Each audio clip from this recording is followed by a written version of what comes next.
بسم اللہ الرحمن الرحیم۔ آج کی اس ویڈیو میں اپنے دیکھنے اور سننے والوں کو یہ بتانا مقصود ہے کہ ہم میں سے بہت سارے لوگوں نے یہ بات جلسوں میں، تقریروں میں، واعظ و نصیحت کے پروگراموں میں سنی ہوگی کہ ابو جہل یہ آپ صلی اللہ علیہ وسلم کا چچا تھا۔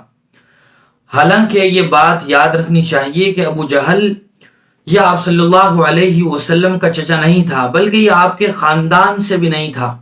کوئی خونی رشتہ حضور کا ابو جہل سے نہیں تھا۔ ابو جہل کا اصل نام عمرو ابن ہشام تھا۔ ابو جہل یہ لوگ اس کو اس کی جہالت کی وجہ سے، حماقت کی وجہ سے، اسلام دشمنی کی وجہ سے کہا کرتے تھے۔ اس کا اصل نام عمرو ابن ہشام تھا۔ حضور اکرم صلی اللہ علیہ وسلم کے دادا عبد المطلب تھے۔ عبد المطلب کی اولاد میں کوئی بھی ابو جہل نام کا آدمی نہیں گزرا ہے جو آپ صلی اللہ علیہ وسلم کا چچا بن سکے، کیونکہ ہمارے یہاں عمومی طور پر چچا اس آدمی کو کہا جاتا ہے جو اپنے والد کا چھوٹا بھائی ہوتا ہے، اس کو چچا کہا جاتا ہے۔ اور عبد المطلب کی اولادوں میں یعنی حضور کے نہ تو چچا میں اور نہ تایاؤں میں کوئی نام بھی ابو جہل نہیں تھا، لہذا یہ آپ صلی اللہ علیہ وسلم کا چچا بالکل نہیں تھا۔